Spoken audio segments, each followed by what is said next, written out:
Bom, pessoal, esse aqui é um vídeo que eu gravei há muito tempo atrás e eu terminei não postando. É um vídeo que eu gravei ali até para o governo. É um vídeo que eu tô mais truncadão, tô mais quietão, mas como o trabalho feito não é perdido, vou postar aqui para vocês. Ali eu tô tratando sobre os contratualistas, especialmente ali o Thomas Hobbes, tá? Aqui é um complemento daquele vídeo que eu postei do seriado Si.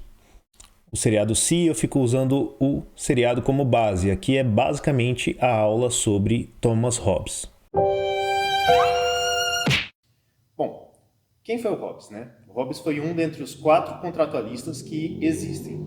Temos o Thomas Hobbes, temos o filósofo Jean-Jacques Rousseau, temos o John Locke e também temos Baruch Spinoza, que é o menos conhecido entre contratualistas.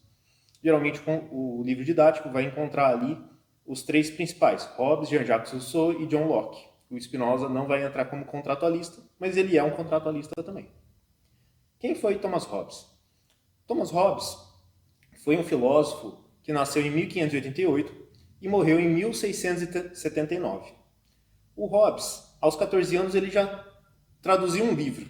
E aos 15, olha para você ver que prodígio, já entrou numa das melhores universidades de filosofia que existem, que é Oxford. O contexto social do Hobbes influenciou muito a vida dele. Ele presenciou a Reforma Anglicana. A Reforma Anglicana foi muito importante para ele porque foi a separação da Inglaterra do poderio do papal da Europa moderna. Ele também presenciou a Reforma Protestante, né, o resquício da Reforma Protestante. Ele também presenciou a Guerra dos 30 Anos e a Guerra Civil Inglesa, que foi entre monarquistas e parlamentaristas. O Hobbes foi muito incisivo nessa parte e ele tomou partido a partido do absolutistas, que são os monarquistas, né? O Hobbes também, quando ele entrou em Oxford, ele estudou muito Aristóteles, mas ele gostava da lógica aristotélica, mas ele criticou Aristóteles quando o Aristóteles falou que um homem é um ser sociável. Para Hobbes, o homem ele é mau por natureza, e por ser mau por natureza, ele ele não é sociável por natureza. A sociabilidade é uma coisa artificial para o Hobbes, né? Outra influência ao Hobbes é o mecanicismo do Galileu Galilei. Galileu que trouxe para a gente aí a ideia de que o Sol era o centro do nosso sistema solar e falava que os corpos agiam mecanicamente. O Hobbes também achava que o universo era mecânico, inclusive o ser humano, tanto que no livro principal dele, o Leviatã, ele compara o homem a um autômato, né? Que é o que? Um robô. Esse autômato, ele é uma máquina. O que isso quer dizer? Que os nossos tendões são como correias e as nossas articulações são como engrenagens. Foi um livro muito importante. O Hobbes foi proibido de publicar na Inglaterra esse livro porque comparava o homem a um autômato. Isso quer dizer que o homem não teria alma, né? Que mais? O Hobbes ele vai cunhar o primeiro termo de contratualismo. O que significa contratualismo? Contratualismo é a saída do homem de um estado de natureza, um estado selvagem, para um estado de civilização, um estado onde é sociável. Essa transição ela funciona mais ou menos assim. No estado de natureza, o homem é totalmente livre, inclusive a liberdade de matar uns aos outros. Tem uma frase muito importante do Hobbes aí, que é o homem é o lobo do homem. Isso quer dizer que um homem caça o outro homem também. E por caçar um outro homem, o Hobbes vai usar o termo de monstro.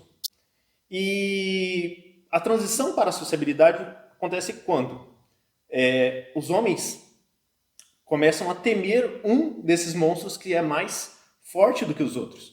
E aí o Hobbes, ele vai falar o seguinte, esse monstro maior, ele vai dar o nome de Leviatã, vai colocar tanto medo nesses monstros inferiores que eles vão se sociabilizar por conta do medo. O medo socializa esses indivíduos, né?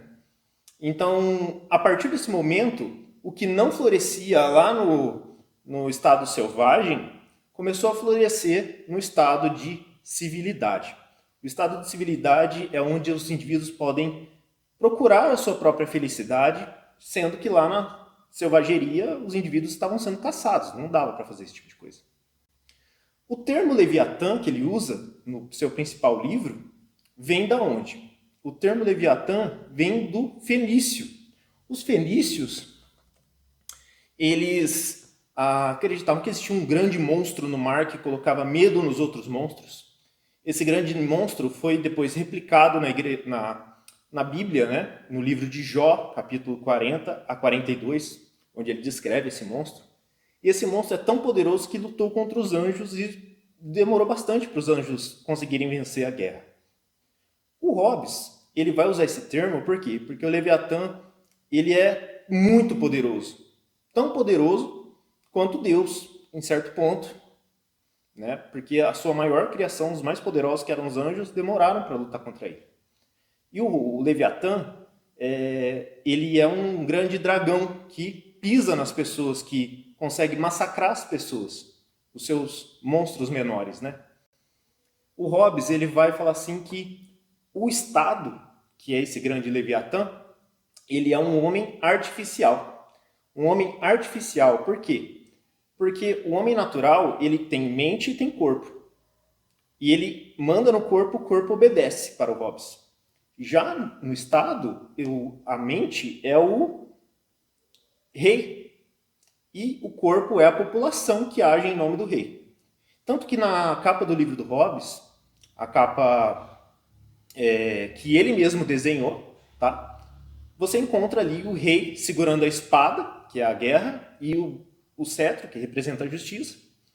E o corpo dele, as escamas do corpo dele, tem ali as escamas, são as cabeças das pessoas, que representa aqui. O corpo do Estado é as pessoas, o que sustenta o corpo é as pessoas, mas o que manda é a cabeça, aquele que ordena, aquele que manda para o futuro. O Hobbes é um filósofo que revolucionou esse sentido. Ele está trazendo aí uma defesa da monarquia. A monarquia, ela como eu posso dizer, atacada nesse momento da vida do Hobbes em várias frontes, porque os outros filósofos contratualistas vão ser os grandes responsáveis pelos ideais que vão atacar a monarquia. Então, o Jean-Jacques Rousseau foi responsável pela Revolução Francesa, que terminou por matar os reis franceses. O John Locke foi responsável pela Revolução Americana, que deu origem aos Estados Unidos de hoje.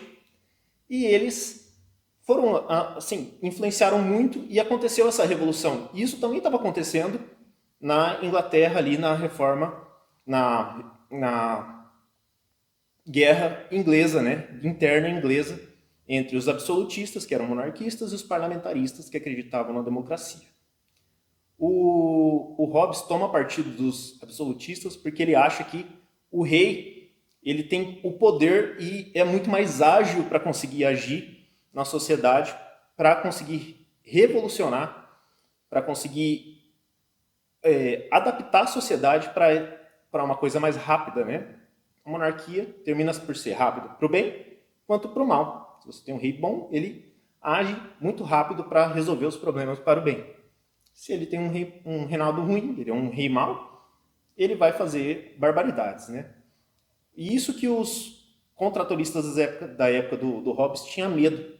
Tinha medo de que houvesse um rei mau e esse rei mau durasse por muito tempo. Então, existe esse contraponto entre Hobbes, de um lado, e John Locke, Rousseau e Spinoza do outro lado. Eu deixei uma atividade lá no Classroom que a gente vai reaver todos esses conteúdos do Hobbes e também vou dividir ali em grupos para os próximos trabalhos. A gente vai fazer uma sala invertida, onde cada grupo vai ter que estudar um filósofo, o John Locke, o outro Jean-Jacques Rousseau e o outro Spinoza, e vocês vão apresentar e eu vou avaliar e complementar o conteúdo de vocês. Muito obrigado.